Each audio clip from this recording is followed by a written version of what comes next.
Hello everyone. Before we start, make sure to like and subscribe to the channel, and leave a comment with where you're from and what time you're watching. That way, YouTube will keep showing you stories just like this one. Now, let's begin.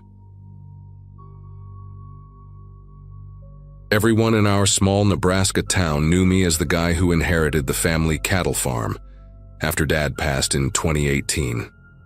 60 acres wasn't much compared to the big operations, but it kept me busy enough, especially during calving season when I needed extra hands. I just turned 31 that spring, still learning the ropes of running the whole operation solo, juggling the books and the actual farming, when I put out word at the feed store that I needed temporary help. Most locals already had their own work, so I wasn't surprised when the only person who showed up was someone nobody recognized. A man who said he'd been working farms down in Kansas and was heading north for the summer. His name was Carl Brennan, and right away I noticed how he barely made eye contact when we talked. Not in a shifty way, more like he was just deeply uncomfortable with people, which honestly wasn't that unusual for farm hands passing through. He had rough, calloused hands that told me he knew work, and when I showed him around the property that first day in early May, he seemed most interested in the back 40 acres where we had a large pond surrounded by thick woods. The cattle rarely went back there since we had water tanks closer to the barn, so I mentioned it was pretty much just wildlife habitat, maybe needed some fence maintenance along the tree line. Carl just nodded, said he could handle whatever needed doing, and asked if he could park his old camper van near the equipment shed. For the first couple weeks, Carl was exactly what I needed. He showed up before sunrise, worked steady through the heat of the day, and never complained about anything I asked him to do. He fixed fences faster than any hired help I'd had before, had a good sense for handling the cattle without spooking them, and even repaired some equipment I'd been meaning to get to for months. But I started noticing he spent every lunch break walking back toward that pond area, always carrying a small backpack, always alone. When I asked if he was fishing back there, he just shrugged and said he liked the quiet, needed to clear his head away from the noise of the farm equipment. By the third week, I began seeing things that made me uneasy, though I kept telling myself I was being paranoid about a good worker. Carl would come back from his lunch breaks with fresh scratches on his arms, and sometimes his face, deep ones that looked like they'd come from thorns or branches. When I mentioned he should be careful in those woods, maybe wear longer sleeves, he got this strange look and said he knew what he was doing, that he'd been dealing with wild areas his whole life. He started getting territorial about that section of the property too, always volunteering to check the fence lines back there before I even asked, always insisting he could handle any maintenance around the pond by himself. One afternoon in late May, my neighbor Tom stopped by to return a tool he'd borrowed, and we got to talking by the barn. Carl was working on a tractor nearby, but when Tom mentioned how his daughter and her friend had gone missing from a town about 40 miles south last month, I saw Carl's whole body go rigid. He dropped the wrench he was holding, and when it clanged on the concrete, he flinched like someone had fired a gun. Tom didn't notice, kept talking about how the girl's car was found abandoned on a rural road. No sign of them anywhere, but I watched Carl gather his tools and walk quickly toward his van without saying a word. That night, I heard his van engine start around midnight, saw the headlights sweep across my bedroom window as he drove off, but the next morning he was back working like nothing had happened. I started paying closer attention after that, maybe checking on him more than I should have. Found out he always paid for everything in cash at the feed store, never used the local diner where most farm workers grabbed breakfast, and nobody had seen him anywhere in town except for buying supplies. When I casually asked where in Kansas he'd worked before, he got defensive, said it was a small operation near the Oklahoma border, nobody I'd know, and changed the subject immediately.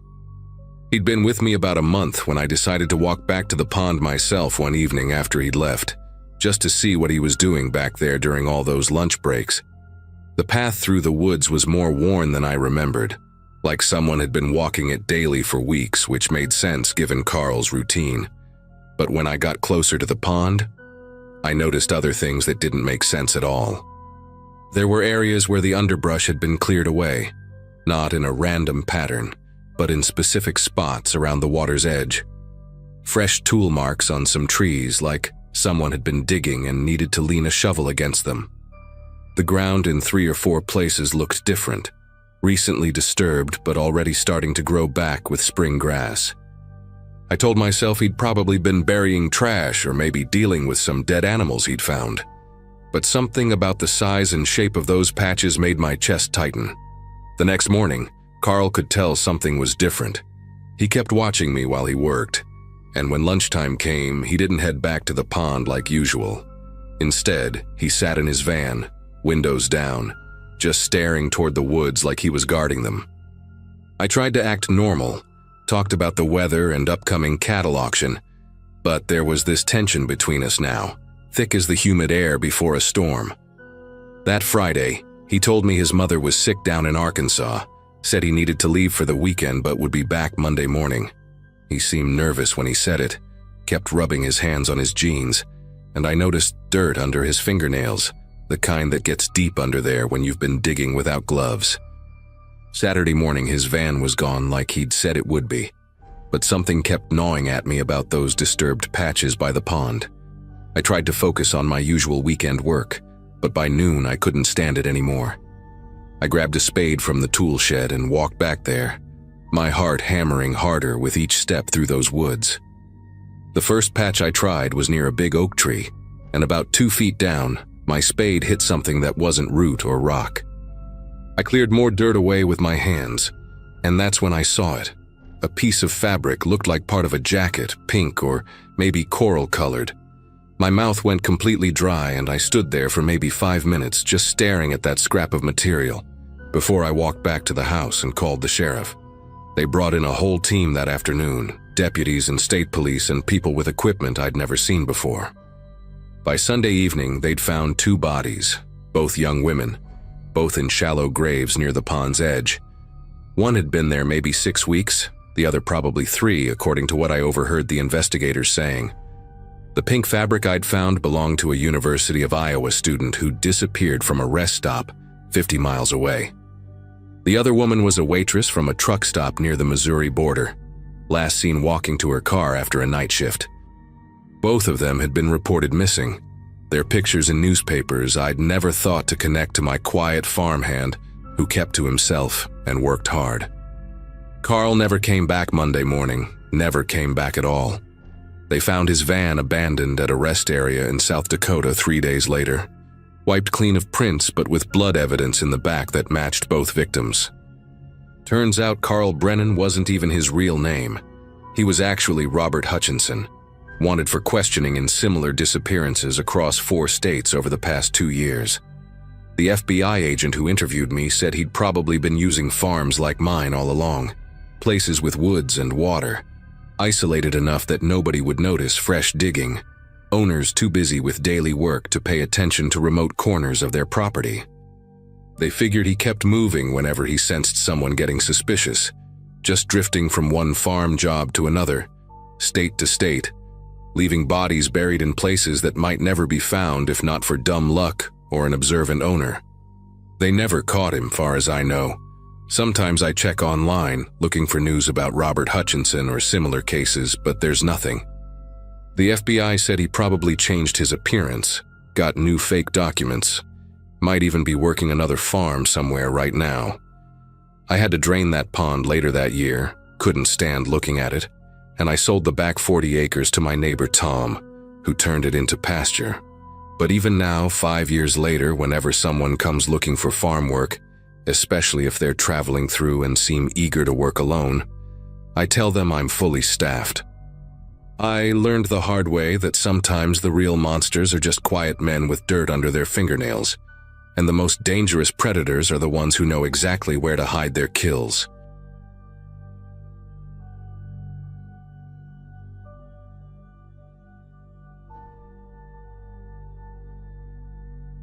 Moving into Grandma Rose's farmhouse felt like stepping into a time capsule from 1973, complete with harvest gold appliances and that peculiar smell of old wood mixed with decades of Sunday dinners.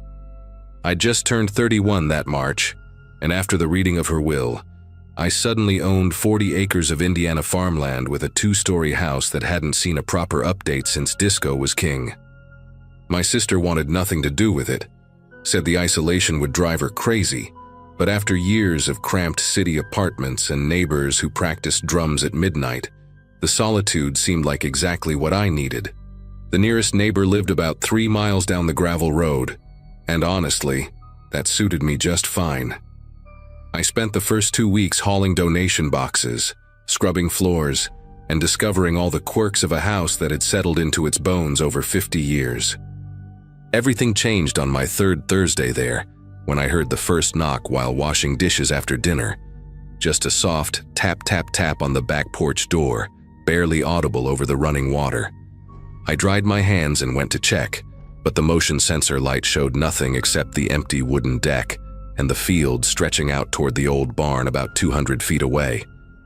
Figured it was just a branch or maybe a raccoon investigating the new human in residence. But then it happened again the next night, this time at the kitchen window while I was making tea. Same rhythm, same gentle persistence, except windows don't get knocked on by falling branches. I pulled back the curtain fast, trying to catch whatever it was, but again saw only darkness and my own reflection staring back. By the 4th night, when the knocking moved to the cellar door inside the mudroom, I'd stopped trying to explain it away as wildlife. Saturday morning brought the first real sign that something was seriously wrong. I came downstairs to make coffee and noticed the basement door handle was covered in dried mud, thick globs of it caked into the grooves like someone had grabbed it repeatedly with filthy hands. The door was still locked, thank God, but seeing that dirt made my chest tighten in a way those knocks hadn't. I grabbed paper towels and cleaned it off, telling myself maybe I'd done it myself while gardening and forgotten, even though I hadn't been near the basement in days. The handle was old brass, worn smooth by decades of use, and the mud had dried into every tiny scratch and dent. What really got me was how the dirt pattern showed multiple grip attempts, overlapping prints like someone had stood there for a while, trying again and again. I spent that whole day checking every lock twice, moving through the house with this nervous energy I couldn't shake. The farmhouse had too many entrance points, I realized, counting them like a paranoid inventory. Front door, back porch door, mudroom side entrance, cellar door from inside, plus the external bulkhead doors that led straight to the basement from outside, though those had been padlocked shut since I arrived. 9 windows on the ground floor alone, most with those old-style latches that barely held. The barn had its own problems. A side door that wouldn't close properly, and windows so old the glass had that wavy quality that distorted everything you saw through them. As darkness fell that Saturday, I found myself pulling all the curtains closed, something I'd never done before, preferring to wake with natural light. But natural light seemed less important than not feeling like I was living in a fishbowl. That night, around 2 in the morning, the gravel driveway woke me up. You learn the sounds of a place pretty quick when you're alone, and that crunching rhythm of footsteps on loose stones was unmistakable. Not an animal. Animals don't walk with that steady, deliberate pace. I crept to my bedroom window and peered through a gap in the curtains, heart hammering so hard I could hear it in my ears. The moon was bright enough to see the driveway clearly, and there was someone down there, just a dark shape moving between the house and the barn. They weren't hurrying, weren't trying to hide, just walking back and forth like they were measuring something or checking distances. The figure stopped near the barn side entrance, stood there for maybe 30 seconds, then walked toward the house, disappearing from my line of sight as they moved under the window. I grabbed my phone from the nightstand, but the battery was at 12% because I'd forgotten to charge it, and of course Grandma Rose never had a landline installed. The nearest police station was in town, 25 minutes away on a good day. I stood there in my pajamas, listening to those footsteps circle the house, stopping at what sounded like each door, each window. They were testing things, I realized with this sick feeling spreading through my gut. Learning which boards creaked, which gravel patches were loudest, mapping out the property like they were planning something. After what felt like hours but was probably 10 minutes, the footsteps moved back toward the barn. Then came the sound that made me grab the baseball bat from under my bed. The sharp crack of breaking glass, clear and deliberate, from the barn's side window. Not an accident, not thrown rock, but something purposeful that sent shards tinkling onto the ground. The house went silent except for my own breathing, but I knew they hadn't left. They were in the barn now, doing God knows what, and I was trapped between calling 911 with my dying phone or saving the battery in case things got worse. I chose to wait, clutching that bat like it could actually protect me from someone bold enough to break into property while I was clearly home. Through the thin farmhouse walls, I heard them exit the barn and start their methodical check of the house's entrances. First the front door, a slow turn of the handle, testing. Then footsteps on the wraparound porch, boards groaning under their weight. The back door handle jiggled next, longer this time, more insistent. They knew exactly which doors I'd checked earlier, which ones might have been forgotten. The mudroom door got the same treatment, then silence for a moment before I heard them at the bulkhead doors, the metallic rattle of the padlock being tugged. My phone showed 9% battery when I finally dialed 911, whispering to the dispatcher about the intruder. She kept asking me to speak up, but I could hear them moving along the house's foundation, probably checking the ground floor windows now. The dispatcher said a unit was on the way, but we both knew what 25 minutes meant out here. She stayed on the line, my phone dropping to 6%, then 5%, her voice cutting in and out as the connection struggled. Then I heard what I'd been dreading, the subtle scrape of a window being pushed up. Not forced, not broken, just sliding open like they knew exactly which one had a broken latch. The dispatcher was saying something about locking myself in the bathroom, but my phone screen went black, battery dead. I heard feet hit the floor downstairs, careful but not silent, and the sound of someone moving through my grandmother's kitchen like they'd been there before. The old farmhouse betrayed every movement with creaks and groans, so I knew they were heading for the stairs. I had maybe 30 seconds to decide, hide, run, or fight. The bat in my hands felt like a toy against someone this prepared, someone who'd spent nights learning my routine, watching me pull those curtains closed. I crept to my bedroom door and turned the lock, this pathetic little button lock that wouldn't stop anyone determined. Through the heating vent, I could hear them downstairs, opening drawers in the kitchen, not ransacking but searching for something specific. Then their footsteps moved to the living room, paused at what must have been the family photos on the mantel, and headed for the staircase. The first step groaned under their weight, then the second, each sound getting closer while I stood there trying to think of literally any option that didn't end badly. I made my choice when they reached the landing. Grabbed my car keys from the dresser, slipped out of my bedroom as quietly as I could manage, and headed for the back stairs that led straight to the mudroom.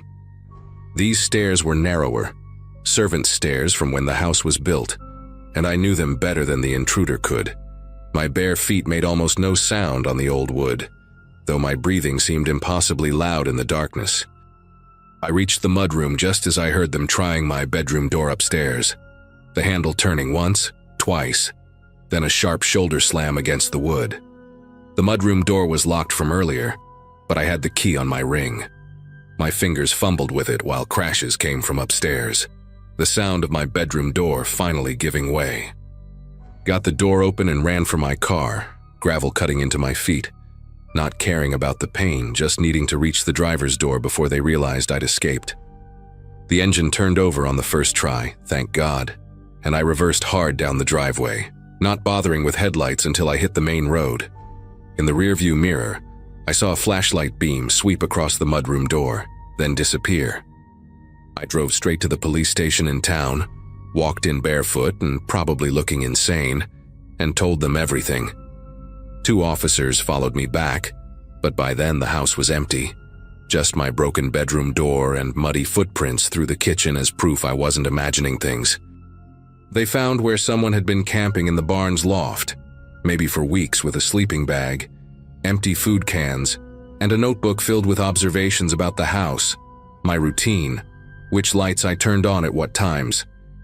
The officer showed me one page that made me pack up and leave that same day. A detailed drawing of the house's floor plan, every door and window marked, with notes about which ones were usually locked and which weren't, dated starting 3 days before I'd even moved in. Never did find out who it was, though the police suspected someone who'd been watching the obituaries, knowing the house would be empty after Grandma Rose died. They probably didn't expect anyone to move in so quickly, had already settled into the barn when I arrived, then decided to wait me out or scare me off rather than find somewhere else. I sold the farmhouse 6 months later to a developer who turned it into 3 rental properties, and I made sure to do the closing remotely. Sometimes I still dream about those footsteps on gravel, that methodical testing of doors, the sound of someone moving through a house like they belonged there more than I did. But mostly I'm just grateful for my tiny apartment with its chain lock, deadbolt, and neighbors close enough to hear me scream.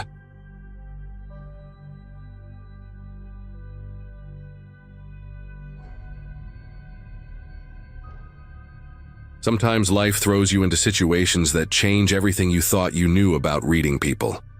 During the summer of 2022, I was barely keeping my head above water financially, juggling 2 part-time jobs at a warehouse and a gas station just to make rent on my studio apartment outside Minneapolis.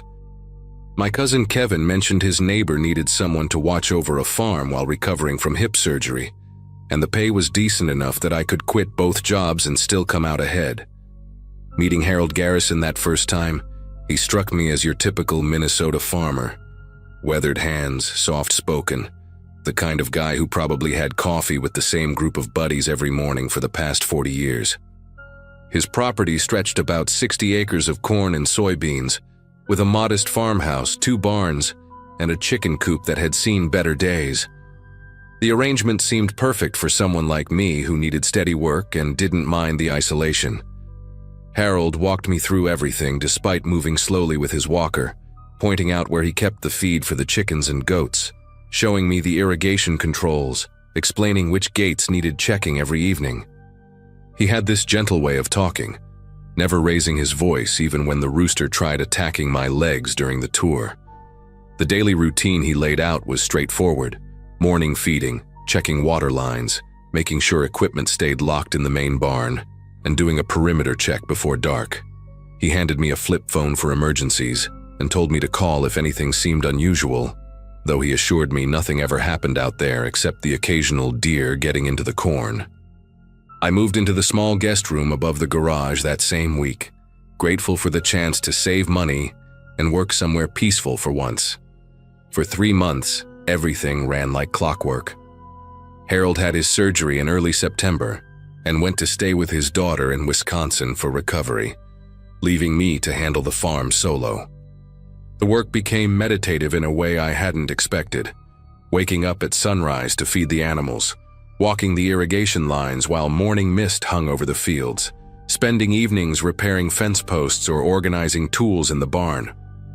Neighbors would wave when driving past, but mostly kept to themselves, and the only regular visitor was a feed delivery guy named Dale, who came every 2 weeks and always had some local gossip to share. Harold called every Sunday to check in, his voice getting stronger each week, asking about the animals and reminding me to oil the tractor even though I'd already done it twice. I started feeling genuinely proud of keeping everything running smoothly, even managed to fix the automatic water system for the goats when it broke, without having to call anyone for help. That Tuesday in November started like any other, until I noticed the black SUVs parked at the end of the driveway around 10 in the morning.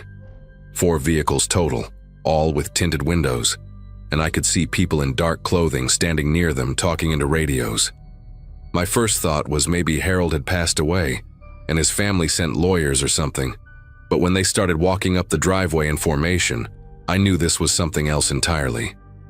The woman in front held up a badge before I could even ask what was happening. FBI, she said, and they had a warrant to search the property as part of an ongoing investigation.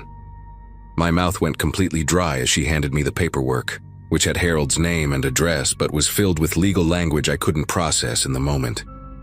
They told me to stay by the house while they conducted their search, and one agent remained with me, politely declining to answer any of my questions about what they were looking for or why they were there. I watched from the kitchen window as teams spread across the property with metal detectors and ground-penetrating radar equipment, focusing most of their attention on the northwest corner, where Harold kept an old equipment shed I'd never needed to enter. The agent staying with me, a younger guy who introduced himself as Agent Nowak, seemed sympathetic to my confusion, and eventually mentioned they were investigating connections to interstate drug trafficking from several years back. He asked how long I'd been working there, if Harold had any regular visitors, whether I'd noticed anything unusual about the property or found anything strange while doing maintenance. All I could tell him was what I knew. Harold seemed like a quiet old farmer who mostly talked about corn prices and his bad hip, and the only things I'd found were rusty tools and mice nests in the barns. By noon, they'd set up a tent near the old shed and brought in excavation equipment, which made my chest tighten, in a way I couldn't quite explain. The digging went on for hours, methodical and precise, while I tried to go about normal tasks to keep myself from staring at them constantly. Around 4 in the afternoon, Agent Nowak's radio crackled and his whole demeanor shifted as he listened to whatever was being said. He told me to stay put and jogged over to where the others had gathered around a hole they'd dug about 6 feet deep. I could see them photographing something, placing evidence markers and making phone calls with serious expressions that made my stomach churn. After what felt like forever, the lead agent came back and informed me they'd discovered a buried 55-gallon drum containing what appeared to be firearms, packaging materials consistent with drug trafficking, and personal effects that might belong to a missing person from 2016. She said they'd need me to come to their field office the next day to give a formal statement, and that I should find somewhere else to stay for a few days while they processed the scene. That night at Kevin's house, I couldn't stop scrolling through news articles on my phone, searching Harold's name along with terms like drug trafficking and organized crime. What I found made me feel like I'd been living in some kind of alternate reality for the past 3 months. Harold Garrison wasn't just some retired farmer. Back in the 90s and early 2000s, he'd been connected to a major trafficking network that moved methamphetamines through the rural Midwest, using farms and agricultural businesses as cover for distribution. The articles mentioned he'd testified in a federal case in 2008 that sent several people to prison, including a man named Vincent Russo, who was believed to control much of the drug trade across 3 states. There were grainy newspaper photos of a younger Harold in a suit outside a courthouse, looking nothing like the gentle old man who'd shown me how to check if eggs were fertilized. The missing person the agents mentioned turned out to be Anthony Cullen, one of Russo's former associates who disappeared right after Harold's testimony, and who many believed had been planning to retaliate against witnesses. The next morning at the FBI field office, I spent 4 hours going through every detail of my time at the farm, with 2 agents who recorded everything and had me sign multiple statements. They showed me photos of people, asking if I'd seen any of them around the property, pictures of vehicles they wanted to know if I recognized, even screenshots of social media profiles to see if Harold had mentioned any of these names. One photo stopped me cold. A man with distinctive scarring on his neck who I remembered seeing at a gas station near the farm about a month earlier. Someone who'd made small talk about the weather, but seemed to be watching me more than was normal. The agents exchanged looks when I mentioned this, making notes and asking for every detail I could remember about the encounter. They explained that several of Russo's old crew had been released from prison in recent years and were persons of interest in ongoing investigations, though they couldn't tell me if I was in any danger or if Harold had known about the barrel buried on his property. What really got to me was when they pulled up a map showing all the properties Harold had owned or managed over the years. 12 different farms spread across Minnesota and Wisconsin, most sold off in the early 2000s right before his testimony. The agents theorized that these properties might have been used as waypoints in the trafficking network, places to store product or money temporarily while moving it across state lines. They asked if Harold had ever mentioned other properties, if he'd given me keys or access codes to anywhere else, if there were areas of the farm he'd specifically told me to avoid. The truth was, he'd been nothing but straightforward about everything, even gave me a detailed map he'd drawn by hand of all the irrigation lines and gates. But now I wondered about that shed in the northwest corner. how he'd casually mentioned it was just full of old equipment from his father's time and not worth messing with, how the lock on it was newer than any other lock on the property. I tried calling Harold after leaving the FBI office, but his phone went straight to voicemail, and his daughter Gloria called me an hour later, sounding shaken and angry. She said federal agents had shown up at her house that morning with questions, that Harold had suffered what they were calling a stress-induced cardiac episode and was in the hospital, that their family lawyer had advised them not to speak with anyone about the situation. She wanted to know what I'd told them, if I'd known anything about her father's past, why I hadn't warned them something like this might happen. I tried explaining that I was just as blindsided as anyone, that her father had only ever been kind to me, but she hung up before I could finish. The next few days were a blur of news vans showing up at Kevin's house. Once word got out about my connection to the farm, reporters calling my phone until I had to turn it off, and the surreal experience of seeing Harold's farm on the evening news with yellow tape around the excavation site. A week later, Agent Nowak called with an update that made everything click into place in the worst possible way. The forensics team had determined that the barrel had been buried sometime in late 2016, several months after Harold's testimony had concluded, and Anthony Cullen had disappeared. The personal items inside, a wallet, a class ring from a Wyoming high school, a distinctive watch, had been confirmed as belonging to Cullen through DNA evidence from his family. The weapons matched those used in several unsolved crimes across state lines, and the packaging materials had residue from methamphetamines, matching the chemical signature of Russo's old operation. Most disturbing was that soil analysis showed the barrel had been moved at least once before being buried at Harold's farm, suggesting someone had deliberately placed it there either to frame Harold or hide evidence where they thought no one would look. Harold himself was still in the hospital, and through his lawyer maintained he had no knowledge of the barrel, but the investigation had expanded to include several other former witnesses from the 2008 trial who might have been similarly targeted. The FBI cleared me of any involvement after 2 more weeks of investigation, but the damage to my life was already done.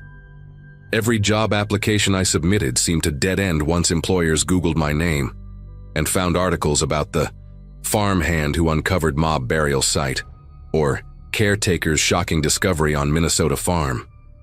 Harold passed away in his sleep 3 weeks after that initial raid, never having left the hospital, never able to explain his side of the story or whether he'd suspected something might be hidden on his property. Gloria sent me a brief text saying the farm would be sold to cover legal fees and that my final paycheck would be mailed. I ended up moving to stay with my sister in Colorado, starting over with a warehouse job where nobody knew about my connection to the case. Sometimes I think about that morning feeding the chickens, having no idea that federal agents were already positioned at the end of the driveway, that I was standing above evidence of a murder while scattering corn feed, that Harold might have hired me specifically to have an innocent witness on the property in case this day ever came.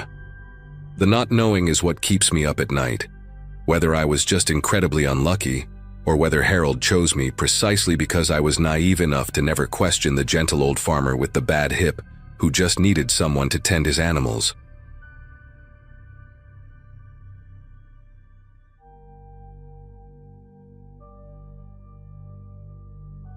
People say isolation changes you, and after inheriting my uncle's farm out in northern Montana, I was starting to understand what they meant.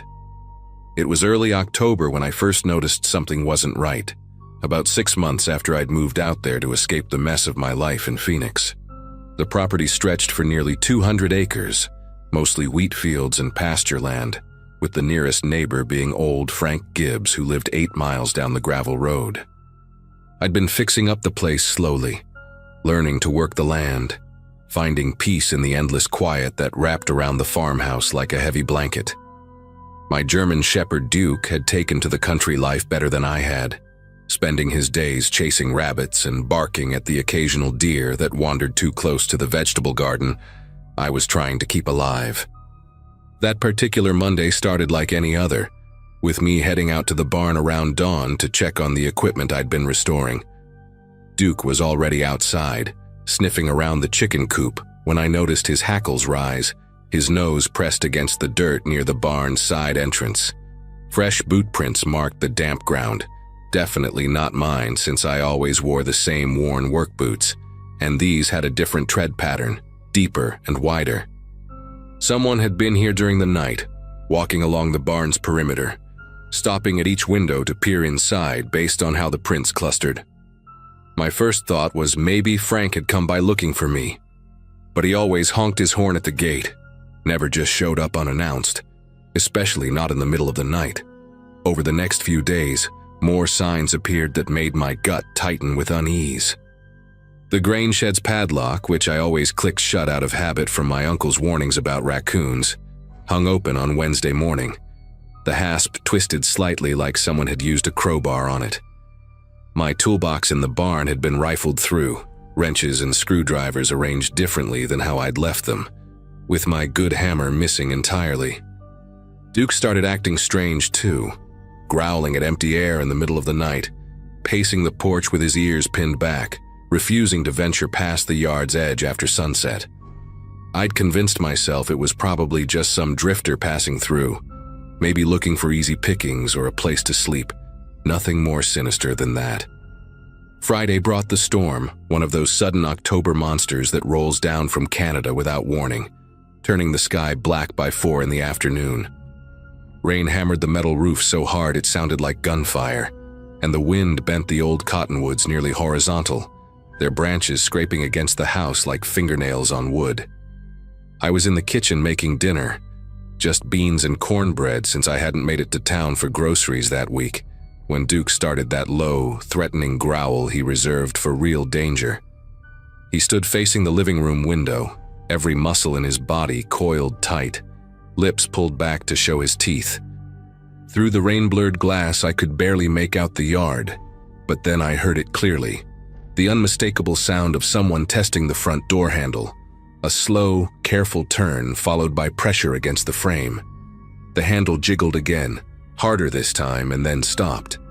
Duke's growl deepened as footsteps moved along the porch, heavy boots that didn't care about being quiet anymore, pausing at each window. I grabbed the shotgun from above the refrigerator, checking that both barrels were loaded with the buckshot I kept for coyotes, then killed the kitchen lights. In the darkness, I could track the intruder's movement by sound alone, boots on wood, then the squeak of someone pressing their face against glass trying to see inside. They went around to the side door near the mudroom, rattling that handle too, then to the back door off the kitchen where I stood holding my breath. The knob turned slowly, once, twice, and I could hear breathing on the other side, wet and labored like whoever it was had been running or was excited about something. Duke launched himself at the back door, barking with a fury that made the walls shake, and the footsteps retreated fast, running now toward the barn. I grabbed the flashlight from the counter and went to the window, catching a glimpse of a figure in a long, dark coat disappearing into the barn's main entrance, the one I never locked, because the latch had been broken for years. My rational mind said to stay put, wait it out, let whoever it was take what they wanted and leave. But then I heard the crash of breaking glass from the barn, followed by what sounded like feed bags being thrown around. This wasn't just theft anymore. Someone was destroying my property, maybe looking for something specific or just trying to draw me out there. The smart thing would have been to barricade myself in the house, but I'd put too much work into that barn. Too much of my uncle's legacy was stored in there, and anger started mixing with the fear in my chest. I pulled on my rain jacket and headed for the back door, Duke right beside me, his fur already soaked from his earlier barking fit at the door. The second we stepped outside, the wind nearly knocked me sideways, rain hitting my face like cold needles, making it hard to see more than a few feet ahead. We made it halfway to the barn when I saw the broken window on the side, glass shattered inward just like the premise said, and there was blood on the jagged edges, dark and fresh, dripping onto the hay scattered below. Whoever broke in had cut themselves badly, maybe on their hand or arm, and I could see the blood trail leading deeper into the barn. Duke went rigid beside me, a whine escaping his throat, and that's when I noticed the silence. No more crashing, No more movement from inside, just the storm and my own heartbeat pounding in my ears.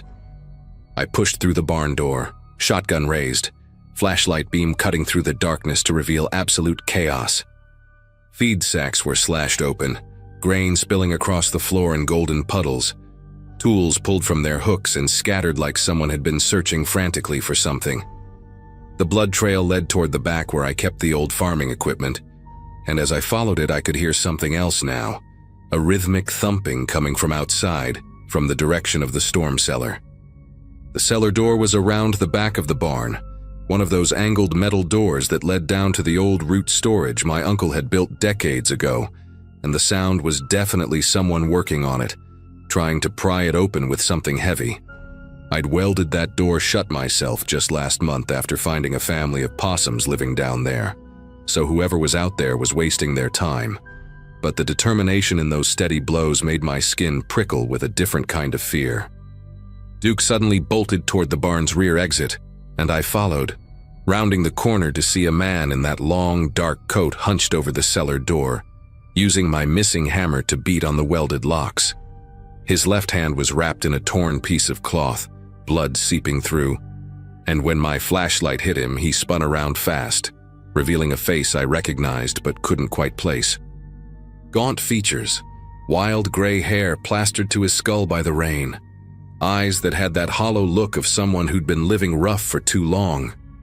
He dropped the hammer and took a step back, raising his good hand like he was surrendering, but his eyes kept darting between me and that cellar door like it held something precious. Then it clicked. This was Walter Briggs, Frank's younger brother who'd disappeared about 3 years back after his wife died. Everyone assumed he'd left the state to start fresh somewhere else. "Walter, what the hell are you doing here?" I kept the shotgun pointed at his chest, trying to make sense of why he'd been stalking my property, why he was so desperate to get into that cellar. He opened his mouth, closed it, then started laughing, this broken sound that competed with the storm's fury. "Your uncle, he promised me," Walter said, his voice hoarse like he hadn't used it in months. "Said if anything happened to him I could have what's down there, said he'd leave a note, instructions. But there was nothing. Nothing in the will, nothing in the house." His injured hand gestured wildly at the cellar door. "I know it's there. I helped him hide it back in '89, 200 grand in cash from that development deal that went bad. Money nobody knew about. Money that should have been mine too since I introduced him to those investors." The pieces started falling into place. My uncle's sudden ability to buy new equipment despite claiming poverty, his paranoid behavior in his final years, always checking locks, installing security lights that I'd thought were excessive for a remote farm. Walter took another step back, stumbling slightly, and I could see he was in bad shape. Probably hadn't eaten properly in days, that hand needing medical attention before infection set in. "I've been living in the old Mitchell place," he said, naming an abandoned farmhouse about 10 miles north that had been empty since I was a kid. "Been watching, waiting for you to leave for supplies, but you never stay away long enough for me to break through that weld. Tonight, with the storm, I thought maybe you wouldn't hear me working on it." Duke kept growling, staying between Walter and me, and I had to make a decision fast because this situation could go bad quickly with a desperate, injured man who'd been living on the edge for years. "Walter, there's no money down there," I said, though honestly I had no idea what my uncle might have hidden. "I cleaned it out when I moved in. Just old canning jars and rusted tools, nothing worth risking your life over." His face crumpled like I'd just told him his family had died all over again, and he sank to his knees in the mud, that injured hand cradled against his chest. I lowered the shotgun slightly, seeing him broken like that in the rain, and made a choice that probably saved both our lives that night. "Come inside, let me look at that hand," I said, surprising myself with the offer. "We'll call Frank, get you somewhere warm and dry, get you some help." Walter looked up at me with those hollow eyes, then nodded slowly, all the fight drained out of him. We walked back to the house together, Duke keeping a watchful eye on our unexpected guest, and I bandaged his hand while coffee brewed, the storm still raging outside. Frank arrived 2 hours later in his truck, having fought through flooded roads to get there, and the brothers had a conversation I pretended not to hear, lots of tears and apologies and promises to get help. Before they left, Walter told me exactly where my uncle had put the money, behind a false wall in the cellar's northeast corner. Said I'd earned it by showing him kindness when I could have done much worse. After they drove away, I sat in my kitchen until dawn, thinking about that money supposedly hidden beneath my feet, about secrets and promises, and what desperation could drive a person to do. When the sun finally came up, I walked out to the barn with Duke, grabbed a sledgehammer and went to work on that cellar door. Not sure what I'd find, but knowing I needed to see for myself what had driven Walter to the edge of sanity. The cellar was exactly as I'd left it before welding it shut, musty and filled with broken shelving, except for the northeast corner Walter had described. Behind what looked like solid stone, I found a narrow gap, and inside that gap, wrapped in plastic and duct tape, was more money than I'd ever seen in one place. Not quite 200 grand anymore. Time and moisture had damaged some bills despite the wrapping, but enough to change everything if I wanted it to. I stood there for a long time, holding those bundles of cash that had cost Walter his sanity and my uncle his peace of mind, understanding finally why the old man had become so paranoid near the end. That afternoon, I drove to Frank's place where Walter was resting, handed him half the money in a duffel bag, and told him my uncle would have wanted him to have it, which might have been true or might have been my way of buying back my own peace of mind. Walter ended up checking into a treatment facility in Billings, got himself sorted out, and last I heard he was living with his daughter in Oregon, working at her hardware store, trying to make up for the lost years. I used my half to fix up the farm properly, installed a real security system, and adopted 2 more dogs from the shelter because Duke deserved some backup after that night. Sometimes I still hear sounds outside during storms, but now it's just the wind or animals seeking shelter, nothing more sinister than nature doing what nature does, and I sleep better knowing that some secrets are better shared than buried, even if it takes a desperate night and a bloody hand to bring them to light.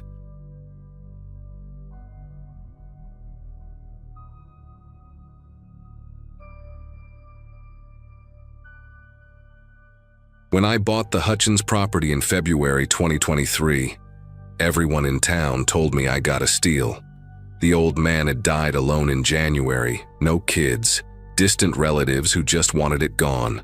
39 acres of decent farmland in central Pennsylvania for less than most people pay for a starter home. I'd been saving since my late 20s, working construction in Philadelphia, dreaming of having my own place where I could fix things with my hands and not answer to anyone. The house needed work but had good bones. The workshop out back, though, that's where things got complicated. It was a separate building about 50 yards from the main house. Metal siding painted barn red, windows so caked with grime you couldn't see inside. The real estate agent said the old man used it for storage, hadn't been opened in years. I figured I'd clean it out, turn it into a proper workspace for woodworking, maybe build furniture to sell at the farmer's market in town. The first time I stepped inside that workshop, the smell hit me like a physical thing. Not decay exactly, more like decades of stale air, motor oil, and something else I couldn't place. Mustiness mixed with old leather and dust so thick it coated my teeth. There were tools everywhere, most of them rusted, hanging on pegboards or scattered across a workbench that ran the length of the back wall. Boxes of old tractor parts, coils of wire, mason jars filled with nails and screws.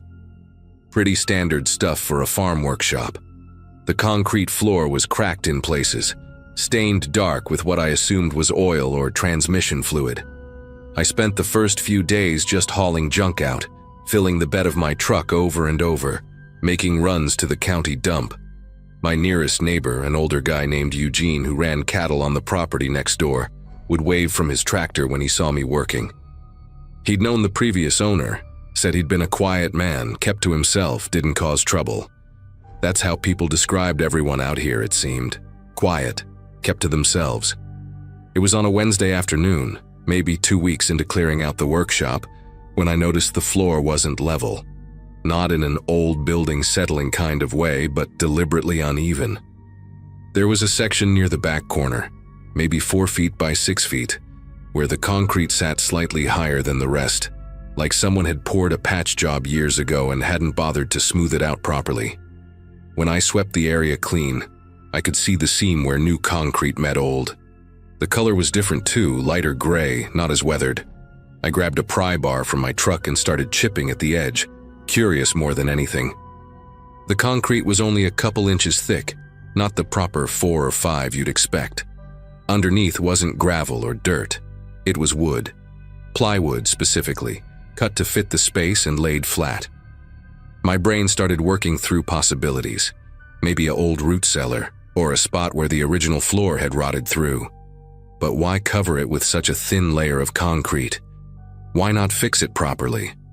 I pulled up the plywood sheets. They came away easily, practically fell apart in my hands from moisture damage. The smell that came up from below made me gag and step back, one hand covering my mouth and nose. It wasn't death, nothing like the dead raccoon I'd found in the house chimney.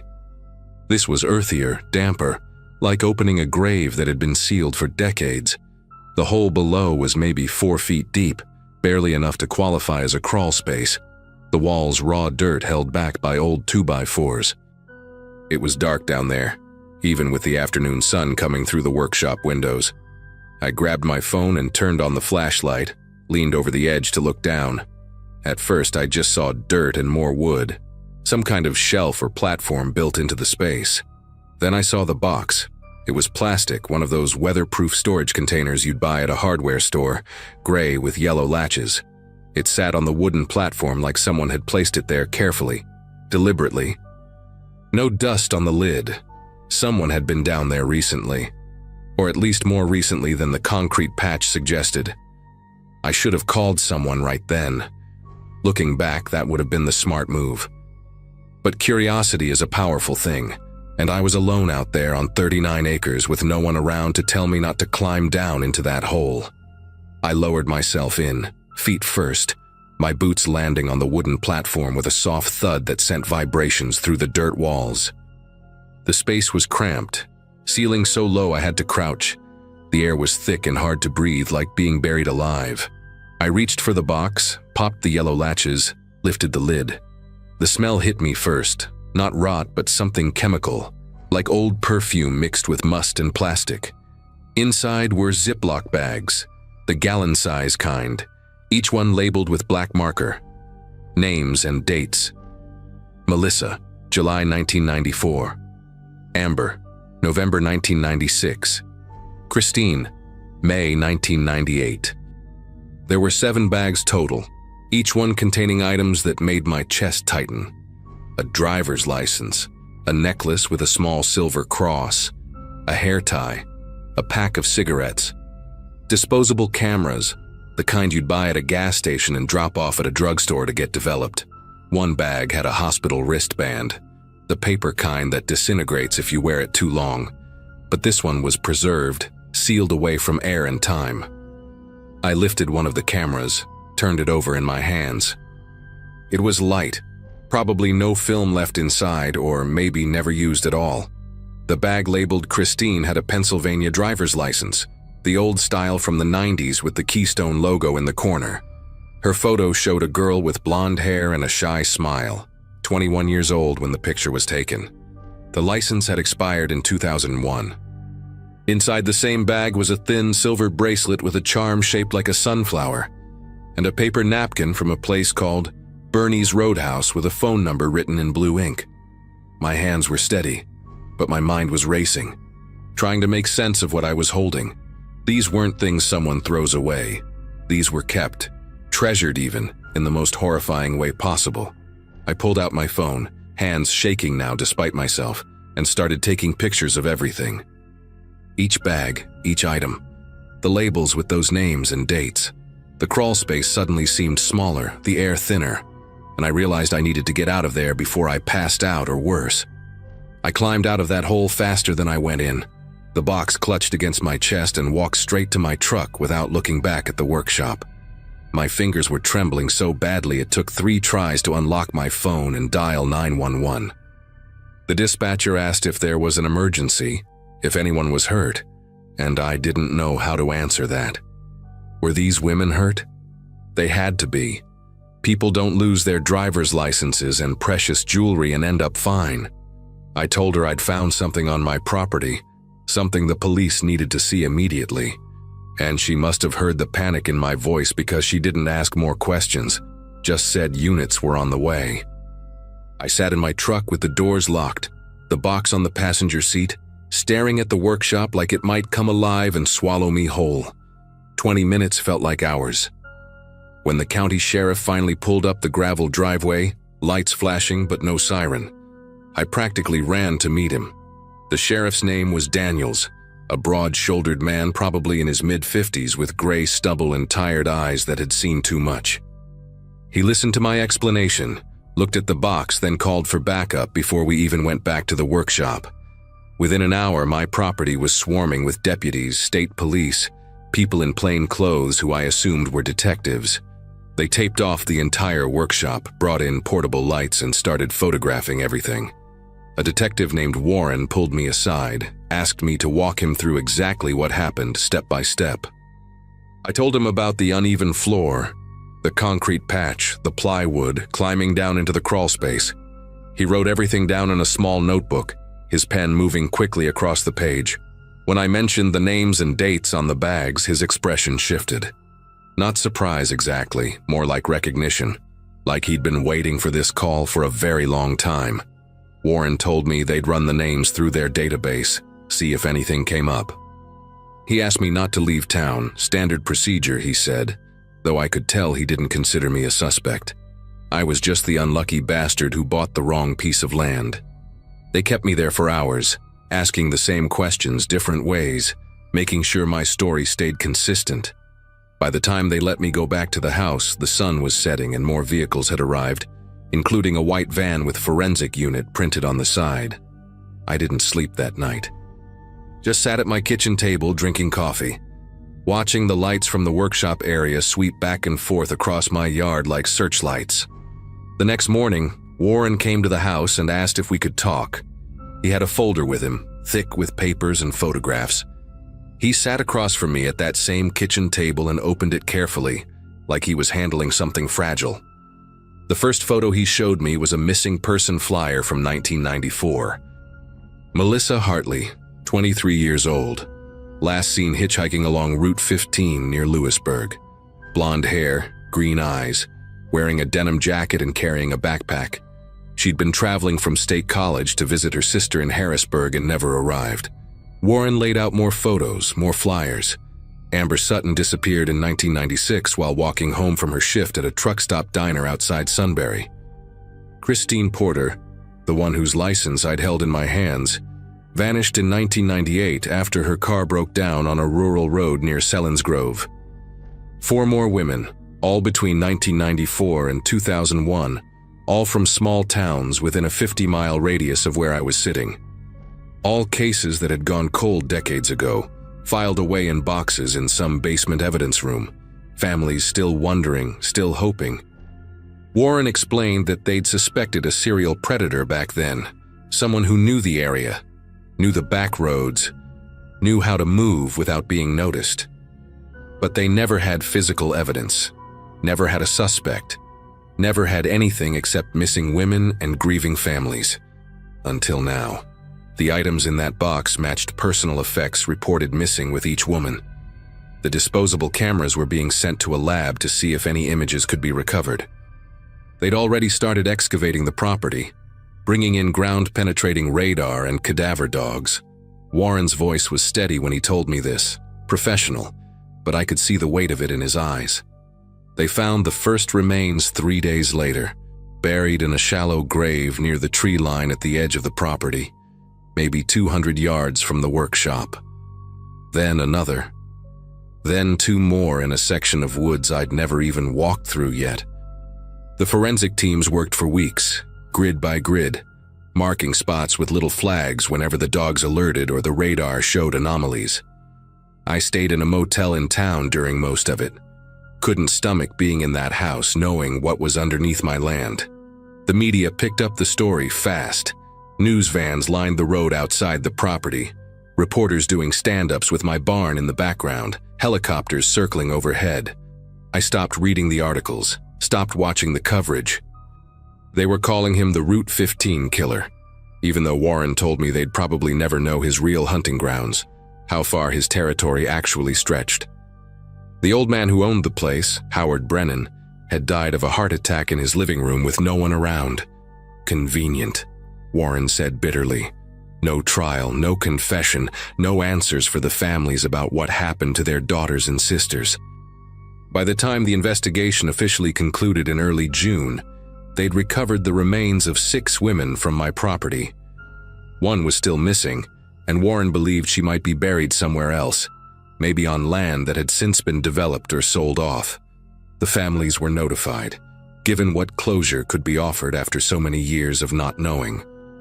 Some of them reached out to me, sent letters thanking me for making the call, for not just covering the hole back up and pretending I'd never seen it. I didn't feel like I deserved thanks. I just did what anyone would do, what anyone should do. The property sat empty for months after that. I couldn't sell it, not with its history plastered across every news site in the state. Eventually, I hired a crew to tear down the workshop, haul away every piece of metal and wood, and pour new concrete over where it had stood. The house I kept, though I've never spent another night there. I rented out now to a young couple who knew the story and didn't care. Said they didn't believe in ghosts or bad energy. Maybe they're right. Maybe it's just land, just a house, just wood and nails and dirt. But I know what was hidden there. I know those women deserved better than to disappear into the soil of some quiet farm where nobody thought to look. Every time I drive past on my way to visit Eugene next door, I see those yellow flags in my mind, dotting the landscape like terrible flowers, marking spots where lives ended and secrets stayed buried for 30 years.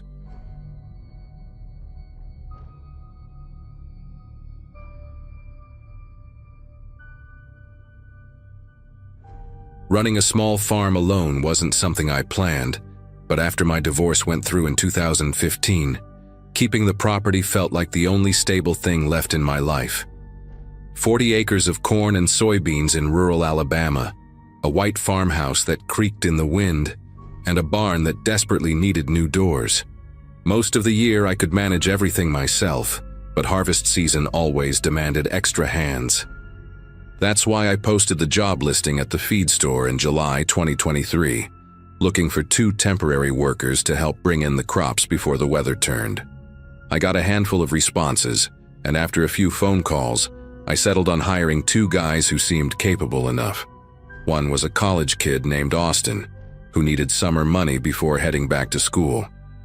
The other was a man who introduced himself as Elliot, maybe in his mid-40s, with a handshake that lasted a second too long and eyes that seemed to catalog everything they touched. The first week went fine, or at least I thought it did. Austin was chatty and worked hard, always asking if he could take water breaks or use the bathroom. Polite in that way young people are when they're trying to make a good impression. Elliot, though, he worked in silence mostly, but every now and then he'd pause what he was doing and just watch me. Not in an obvious way, but I'd turn around while hauling a basket of tools and catch him staring from across the field, hands on his hips, like he was studying something. He started asking questions by the 3rd day, casual at first. What time did I usually wake up? Did I lock all the doors at night? Was the house alarmed? When I told him that was none of his business, he just smiled and said he was asking because he worried about me being out here alone, that a woman by herself needed to be careful. The way he said alone made my stomach tighten, like he was confirming something he already knew. I brushed it off, told myself I was being paranoid, that he was just making conversation. But then he asked about the layout of the house, whether the bedroom was upstairs or down, and if the back door had a deadbolt or just a regular lock. By the end of that first week, I started noticing Elliot lingering after Austin left for the day. Austin would wave goodbye, hop in his beat-up sedan and drive off down the dirt road, but Elliot always found a reason to stick around an extra 20 minutes. He'd say he needed to finish organizing tools in the barn, or that he wanted to check the irrigation lines one more time, but I'd see him through the kitchen window just standing there, looking at the house. Not working, not moving, just standing with his hands in his pockets and his head tilted like he was memorizing something. One evening I walked out to tell him it was time to go, and he was standing right by the porch steps, close enough that I nearly ran into him. He didn't apologize or step back. He just looked at me and said he'd been wondering if I ever got scared out here, if I ever heard strange noises at night. When I told him no, and that he needed to leave, he nodded slowly, said goodnight, and walked toward his truck, but he kept turning around every few steps to look back at the house. That night, I couldn't sleep. Every sound felt amplified, the house settling, branches scraping the siding, the hum of the refrigerator downstairs. Around midnight, I heard something that made me sit straight up in bed, a slow, deliberate crunch of gravel outside, like someone taking careful steps to avoid making noise. I got up and moved to the window, pulling the curtain back just enough to see out into the yard. The motion sensor light by the barn hadn't triggered, so whoever or whatever it was hadn't gotten close enough yet. But I could see a shape moving along the tree line, slow and methodical, tracing the perimeter of the property. My first thought was a deer or maybe a coyote. We got those sometimes. But the movement was wrong. It was too steady, too purposeful. The shape stopped near the side of the house, right below my bedroom window, and just stood there. I held my breath, pressing myself against the wall, heart pounding so hard I could feel it in my throat. After what felt like forever, the shape moved again, heading toward the front porch, and I heard the soft creak of the wooden steps under weight. Footsteps. Human footsteps. I grabbed my phone from the nightstand and pulled up the security camera app I'd installed a few months back. Nothing fancy, just a single camera pointed at the front door that recorded to the cloud. The feed loaded slowly, buffering in that maddening way it does when you need it most. And when the image finally appeared, my chest went tight. There was Elliot, standing directly in front of the camera, staring straight into the lens. Not moving, not knocking, just standing there with his face maybe 6 inches from the camera, close enough that I could see the reflection of the porch light in his eyes. His expression was blank, completely neutral, like he was waiting for something or testing something. I watched, frozen, as he stayed there for what must have been 30 seconds, and then the feed flickered once, twice, and went black. The app said "connection lost" in gray text at the bottom of the screen.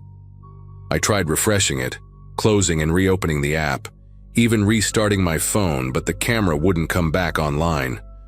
My hands were trembling so badly I almost dropped the phone. The next morning I went outside to check the camera, and the lens was covered in a smear of something, mud or grease, I couldn't tell, but it had been deliberately wiped across it so the camera couldn't record anything clearly. The memory card inside was gone too, popped right out of the slot and taken. I stood there on the porch staring at the empty slot, feeling a cold wave of realization wash over me.